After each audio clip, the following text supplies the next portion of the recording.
Hey, hello, I'm Kråkan, also known as Corvus Cornix, and welcome to Classic Movie Rambles, where I talk about all movies that I found in my classic meaning.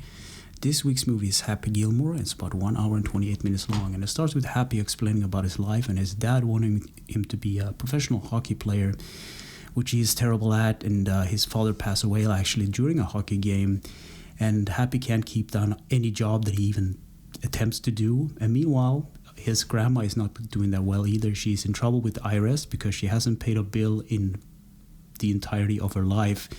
So meanwhile, the movers are taking out grandma's stuff. They make a bet with him about golf, and it turns out that Happy is really good at golf. He hits a guy 400 yards away in the head with a golf ball, which is kind of funny.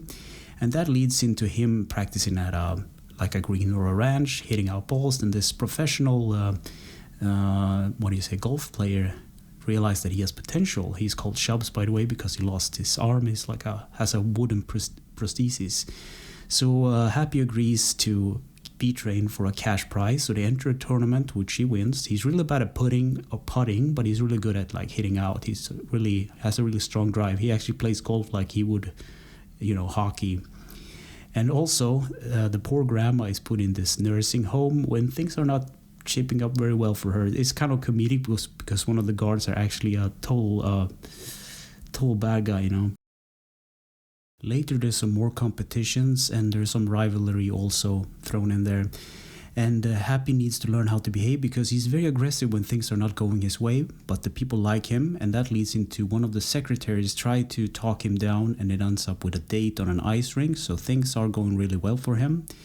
And even later, there's like a funny thing with an old celebrity and him trying to golf. And of course, they end up fighting one another, which is kind of funny. They just take turns throwing punches.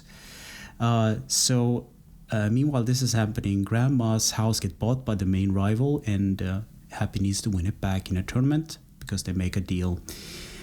So Happy gets hit by a car and he injures himself. But before that happens, Stubbs tries to improve his short game. He was really bad at putting at the beginning of the movie.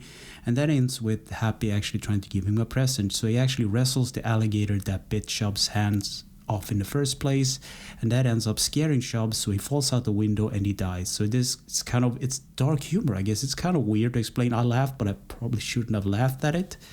So the whole thing ends with Happy winning the tournament and the bad guy running away with the winner's jacket, and the whole mob actually chasing him. And that's the end of the movie. So what did I think of this movie? So it's a typical 90s movie, right? So it's the same era as Dumb Dumber and The Mask, if that makes sense.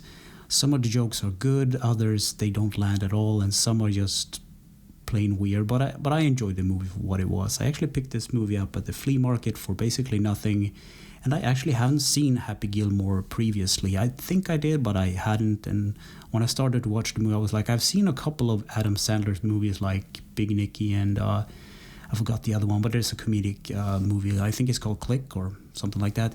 But this movie is it's in this kind of bubble, the 90s bubble, and if you look at it today, it looks kind of weird. The clothing is actually bigger, and there's this thing with like boots and certain clothing items, if that makes sense, that doesn't really fit today's aesthetic or aesthetics. But I enjoyed it for what it is, and it's a kind of a stupid movie that you can put on and just have in the background, I guess. But I don't think I can recommend anyone actually watching it today. So anyway, thanks for listening and or watching, and take care.